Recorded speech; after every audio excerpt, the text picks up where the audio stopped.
Neste momento, Deus, através desta emissora, leva até você mais um programa de fé, com mensagens, hinos e orações a seu favor.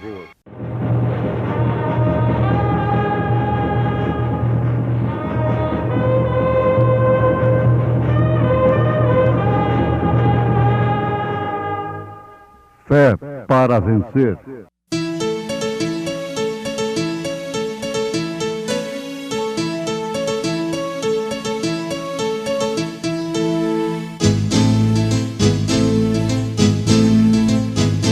Mensageiro, Deus enviou seu profeta, seu profeta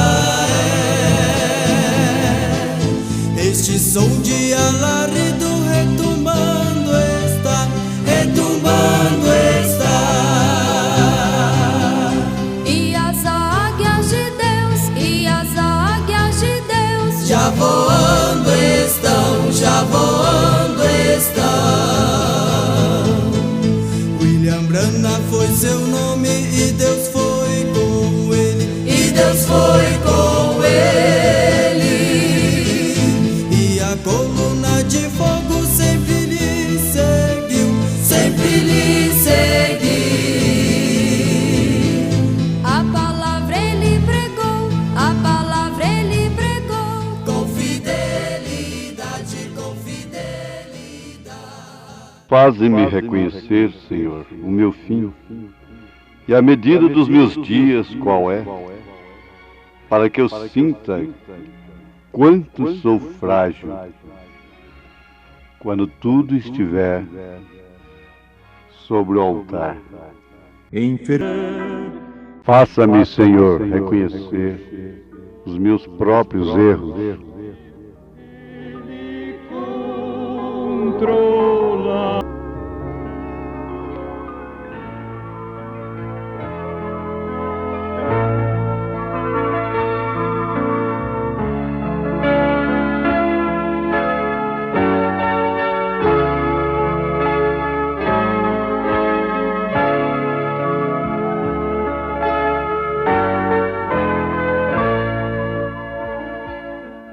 O Espírito Santo não faz do crente um masoquista, um legalista.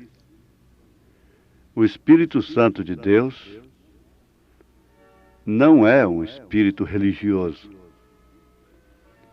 que muitos confundem com o Espírito de Deus.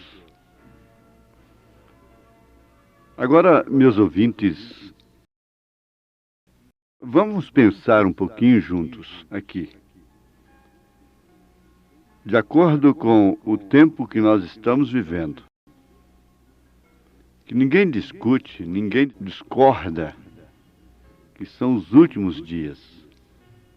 São os dias iguais aos de Noé, aos de Sodoma e de Gomorra. E que ninguém consegue ser aquilo que deveria ser. Ninguém consegue. Nós temos de entender o seguinte: nesses dias, de qualquer maneira, de qualquer forma que o Evangelho for pregado, de uma maneira real, da maneira que ele é, alguém tem que ser ofendido. É difícil. Como se prega essa Bíblia sem ofender os sentidos humanos? Os sentidos humanos vivem em função do que é humano. E o humano tem uma inclinação natural, que é inimizade contra Deus. São Paulo afirma isso, que a inclinação da carne é inimizade contra Deus. E a lei da gravidade está pregando aí, mostrando claramente que para o lado que a árvore está inclinada, ela vai cair. A inclinação da nossa carne, sem exceção de ninguém, de homem algum, de mulher alguma, essa inclinação é inimizade contra Deus. O que significa? É inimizade contra as nossas próprias almas. Tem duas maneiras de viver.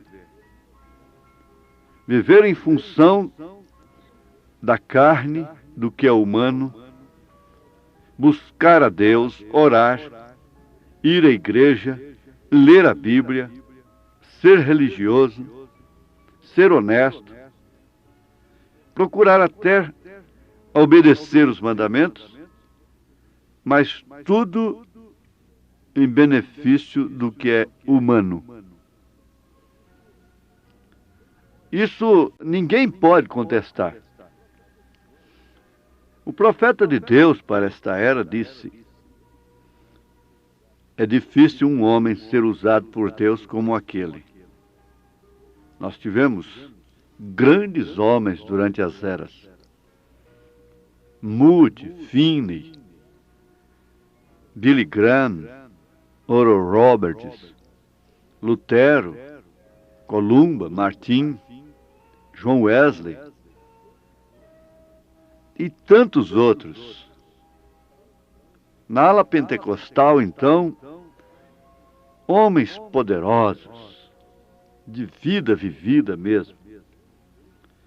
Mas ninguém teve a plenitude deste último mensageiro. E você sabe o que ele disse? O maior inimigo que eu conheço, que eu tenho, se chama William Marion Branham. Isso quer dizer, o maior inimigo que eu tenho sou eu. É o ego.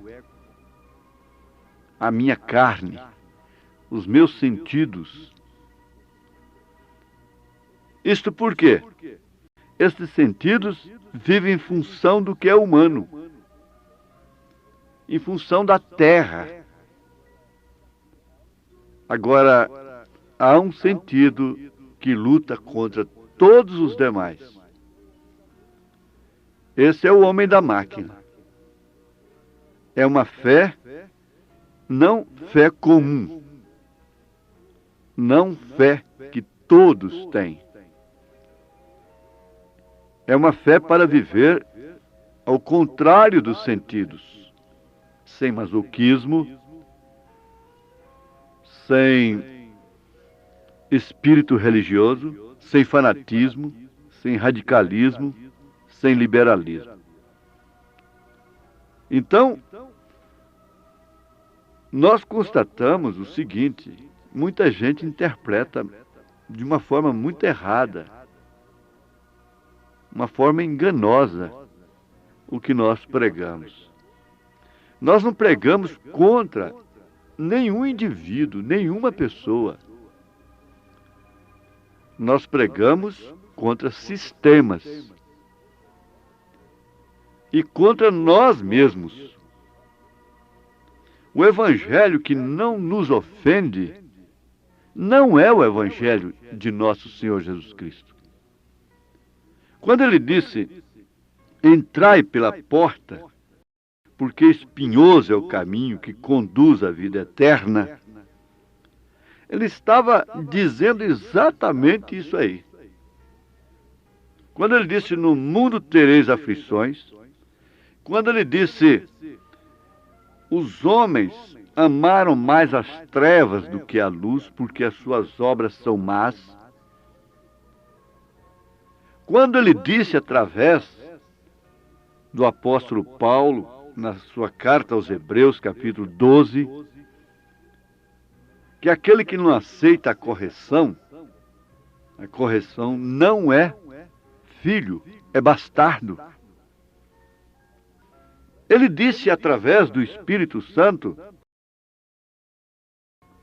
pelo mesmo São Paulo, que esta palavra inspirada é pronta para corrigir, redarguir, exortar. Ele disse através do Espírito Santo, pelo mesmo São Paulo, que nos últimos dias os homens não suportariam a sã doutrina.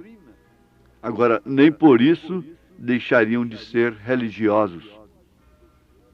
Mas amontoariam doutores para si, conforme as suas próprias concupiscências. Isto é a Bíblia. Esta mensagem que nós pregamos, que nós anunciamos, é uma mensagem que vai nos julgar. Você sabe que a primogenitura que Jacó adquiriu, alcançou daquela forma, é que lhe estava causando a morte? Ele morreria sem dúvida. Sem dúvida alguma ele morreria. Chegou o instante de que a sua característica, a usurpação, a esperteza, para dar sentido ao seu nome, Jacó, não pôde resolver mais nada. Eu costumo dizer assim, que Deus, conhecendo o mapa geográfico da terra, conhece cada grão de areia, cada lugarzinho, cada locazinha dentro do rio mais profundo, onde esconde um peixinho durante a noite, lá nas profundidades do mar. Esse Deus colocou um alfinete bem no lugar chamado Vale de Jaboque.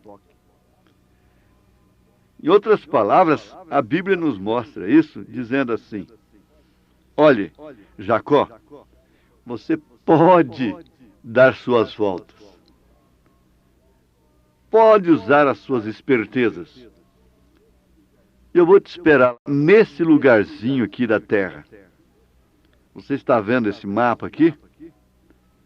Naquela hora, seu gado, as suas cabras malhadas, as suas esposas, essa por quem você trabalhou 14 anos, porque ele trabalhou por causa de Raquel. Essa que vem trazendo os ídolos de seu pai. Tudo isso que você adquiriu com espertezas não vai resolver nada para você. Não. Estão aí pelejando para o homem durar 120 anos, 150 anos.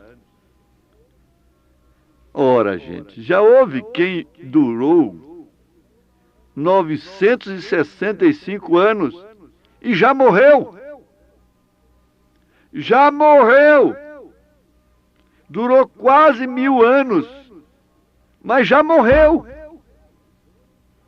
Você pode durar 200, 300, 400, 500 anos, mas vai morrer. Vai chegar o seu fim.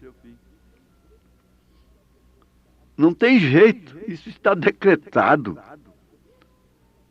E quanto mais viver, mais pecado, mais condenação. Quanto mais tempo passar. Agora, eu vou te esperar lá, Jacó. É nesse lugarzinho aí, naquele valezinho. É o Vale de Jaboque. Você vai sair de lá mancando e com outro nome. Você vai enfrentar o Esaú, seu irmão, cara a cara. Não vai ser com bois, não vai ser com cabras malhadas, não vai ser com dinheiro, vai ser com o meu poder. Ah, minha irmã, meu irmão, quando nós chegarmos nesse lugarzinho, a nossa vida muda. Muda completamente. Aí então nós passamos a reconhecer os nossos próprios erros. A pregação do verdadeiro evangelho envolve o próprio pregador. Os anjos atentaram para pregar o evangelho. Deus não permitiu. E a Bíblia exige que o pastor, o bispo, seja casado, marido de uma mulher, e que tenha filhos, para saber lidar com as famílias. Leia em 1 Timóteo capítulo 3. A Bíblia exige. Em Hebreus capítulo 5, Paulo afirma que ninguém deve tomar essa honra para si se não for chamado como Arão. Agora, são homens tirados dentre os homens, rodeados de fraquezas, para saberem assim se compadecer dos errados. E quem compadece do errado, corrige-o. Não pelo seu próprio mérito. Quem se compadece do errado, se ajunta com ele e juntos se corrigem. Todo verdadeiro pregador está sentado entre o povo. Ele está lá no púlpito pelo ofício. Mas como homem, ele está sentado entre os humanos, entre as ovelhas. Ele está sujeito às mesmas paixões como Elias estava. Então esse programa não é para fazer proselitismo, não é para tirar membros das igrejas, não é para você sair de sua igreja, seja qual for ela. Vocês estão enganados. Isto quer dizer, muitos irmãos estão enganados acerca desta mensagem, deste ministério. Para começar, me permitam o eu. Eu não consinto, nunca consenti, ímpio algum vir falar de qualquer irmão, de qualquer igreja. As pessoas que já foram no meu escritório com esse espírito, elas foram rechaçadas. Não aceito ninguém falar dos pentecostais, dos pastores. Não aceito ninguém falar nem mesmo dos padres ou de qualquer líder religioso. Agora, quando o Espírito Santo nos usa para mostrar o estado do mundo e os erros doutrinários, então aí a coisa não é humana. Não é uma política religiosa. A Bíblia, de qualquer forma que ela for pregada na unção do Espírito Santo, ela é agora exclusivamente para os crentes. As cartas de São Paulo são para a igreja. As cartas de São Pedro são para a igreja. As cartas de São João são a igreja. As cartas de Jesus no Apocalipse, 7 igrejas, possuindo características que seriam evidenciadas durante as eras. O bom é que todos nós pudéssemos encontrar este mesmo lugar juntos. O que adianta estarmos como credores, como Esaú estava? Esaú era um credor àquelas alturas. E Jacó, que foi tão esperto, tão valente, tinha que encará-lo e temê-lo como temeu. Mas o que adianta ser credor? Estar do outro lado do vale. O que adianta? O que resolve isto? Porque Deus amou a Jacó e aborreceu Esaú. Então é preferível sermos aqueles que estão em questão, em problemas. Jacó estava em problemas. Será que dá para entender? Davi Pediu, Senhor, faz-me conhecer, Senhor, o meu fim e a medida dos meus dias. Qual é? Que eu sinta quanto sou frágil. No Salmo 139, você pode ler esse Salmo 139 agora aí na sua casa. Senhor, tu me sondaste e me conheces. Tu conheces o meu assentar e o meu levantar. De longe entendes o meu pensamento. No fim ele diz, sonda-me, ó Deus, e conhece o meu coração. Prova-me e conhece os meus pensamentos. E vê se há em mim algum caminho mau. E guie-me pelo caminho eterno. Mas qual é a necessidade de hoje? A necessidade do doente é saúde, do presidiário é liberdade, daquele que está preso. Mas aquele que vê os seus próprios erros sente necessidade de perdão. Foi isso que aconteceu com o ladrão crucificado, arrependido, que pôde ver os seus próprios erros e clamar, lembra-te de mim quando entrares no teu reino. E Jesus lhe respondeu, hoje mesmo estarás comigo no paraíso. Deus te abençoe. Em nome de Jesus Cristo. Amém.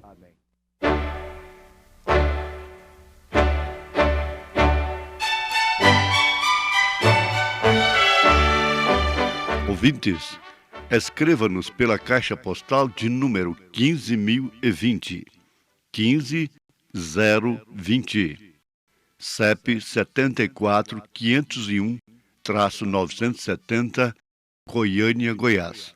O nosso endereço na internet é www.apalavraoriginal.org.br. Volte a nos ouvir amanhã novamente neste mesmo horário, nesta emissora, se o Senhor nos permitir, com fé no Filho de Deus, a fé que vence o mundo.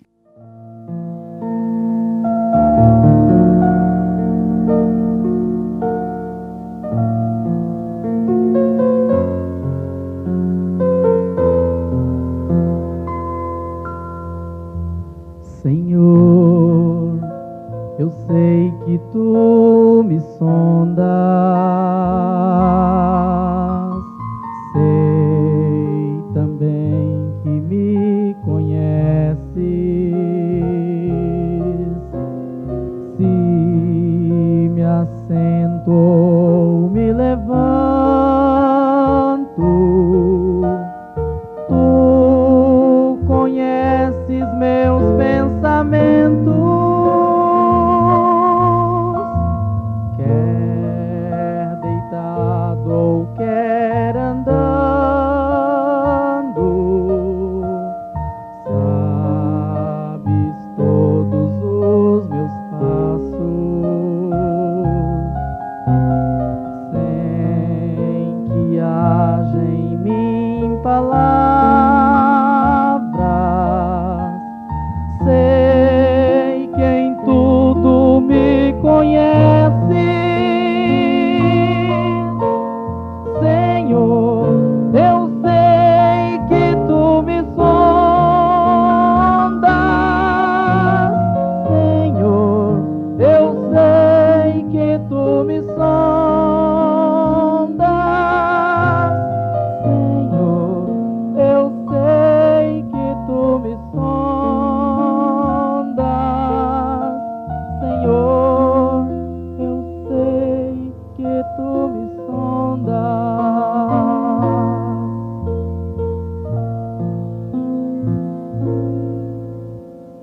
Deus, tu me cercas em volta, tua mão em mim repousa. Tal ciência é grandiosa, não alcanço de tão alta. Se eu subo até